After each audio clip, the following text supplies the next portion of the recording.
Today, we're taking you to the most dangerous street in Hanoi. We're Cindy and Eddie, and this is Squeeze Today.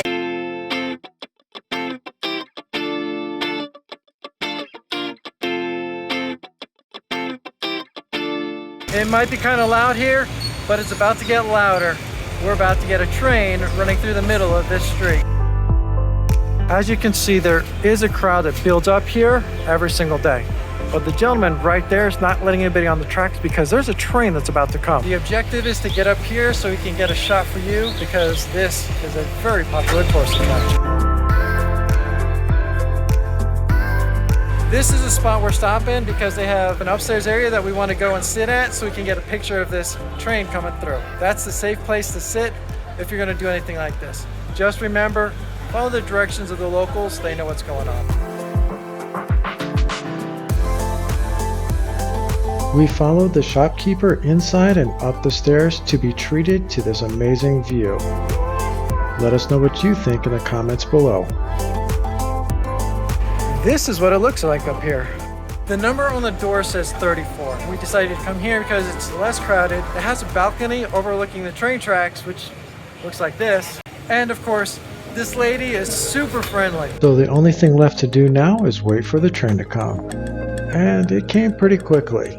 In fact, we almost missed it.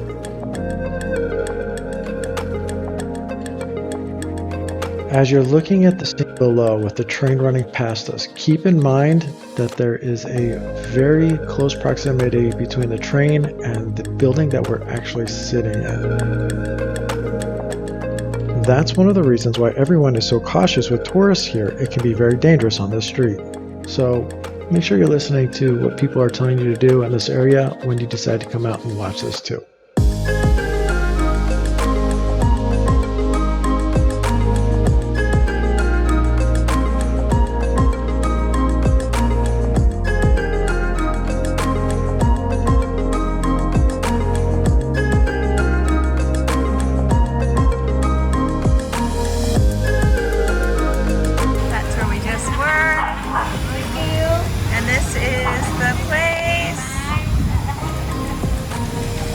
This is their menu. If you want to get some of their food, it's so tasty. We had the stir-fried noodles with vegetables.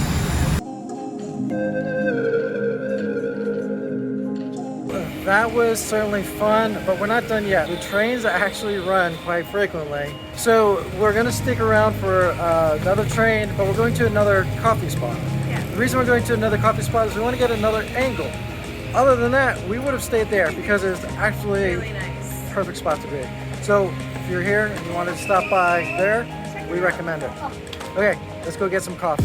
In order to get to the coffee spot, we actually had to go down to the end of the street where the train and the street intersected each other. The problem is, once we were there, we weren't allowed to walk down the tracks. They were literally preventing any tourists from entering the track area. So we went around to the side where somebody told us that there is another entrance to their coffee shop if we followed them. So we followed the little crowd that was going in that direction, and this is what we found.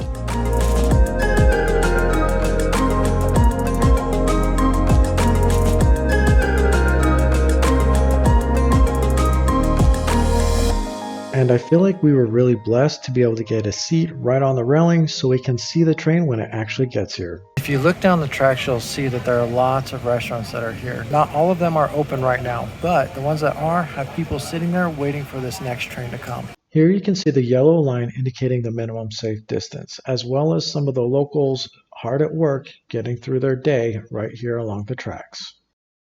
The guards at the end of the street, which is where the railroad crosses the traffic, they won't let pedestrians, well, they won't let tourists cross through the tracks to get to the coffee shops. So in order to get to a place like this one that we're in, we actually had to go around the corner and go through the front entrance. Having said that, the reason for that is because of how dangerous it is. If you look at the yellow line that runs along the tracks, that's the minimum safe distance between where the train is running and where you need to be standing. So you need to be on the far side of that train, just like any train station you've ever been in. The difference is this runs the entire length of this street here. And the barrier they have there is just a matter of safety for the pedestrians, mainly for the tourists, because the people who live here, they are aware of what's going on and they have the knowledge they need in order to be safe. Tourists, not so much, so we need a little bit of help to be able to be safe. They do a good job. The only thing left for us to do now is sit back, relax, enjoy our coffee, and wait for the next train to come. We were actually expecting one to come an hour after we had arrived here, but it didn't. We don't know why. There was no train that came from the south heading north. There is going to be a train that we'll show you in just a couple of minutes coming from the north heading south. Unfortunately, that train came when it was starting to get dark out, so the video on that isn't up to our usual preference. However, it's still a usable clip that will be available for you to see in just a couple of minutes. For now, let's talk about how the locals are using this just like any other street. They are comfortable here and they know what's going on. Unfortunately, as you've seen in a couple of our earlier clips, the tourists seem to be doing things that are a little bit more dangerous, like standing on the tracks, not knowing where the minimum safe distance is, stuff like that. So it's really great that the guards were at the end of the tracks, helping everybody understand where they needed to be and stay safe. You'll also see that they really did a good job of clearing the street right before the train comes. Look, look, look, look, they're doing stuff. They're clearing the street. Look at all the people. Oh my gosh. They're like stacked up. Pay attention to the traffic. As soon as they cut that off, you know the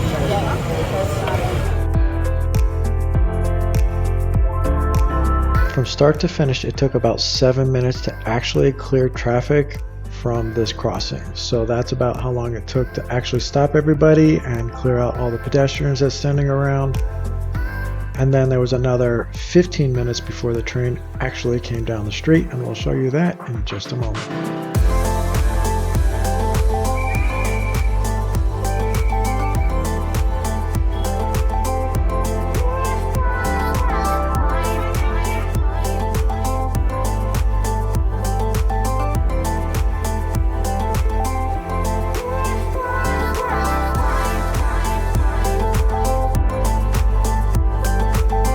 And everybody was really anticipating this moment that is about to arrive right now.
And just like that, the train is gone and traffic resumes crossing the train tracks on the road just like it was before. This is what it looks like after the train has gone through. They still want to make sure that the tourists are staying safe, so they're not allowing everybody to walk on it. But it's still pretty fun to stand here and enjoy the view. We're really glad we found this place. We're going to show you the entrance so that you know, in case you're interested in coming to check out this little train for yourselves. This is the location that we were able to find a coffee spot so you can go and get some coffee to watch the train. It's kind of noisy here, but during the day it's a lot easier to find. And let me show you that door that you're looking for as soon as you come through. Here, go straight towards her. That's the person you're looking for. Go in and say hi to her and get yourself some coffee. Come on. And if you've made it this far, thank you so much for watching. We appreciate each and every one of you. And stay tuned as we continue to travel around Vietnam and the rest of the world. The trains actually run quite frequently. The trains actually run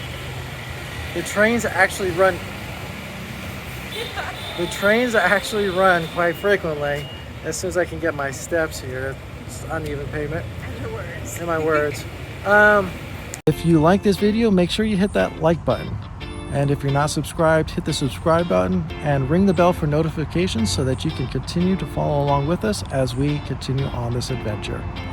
And as always, squeeze the day and be well.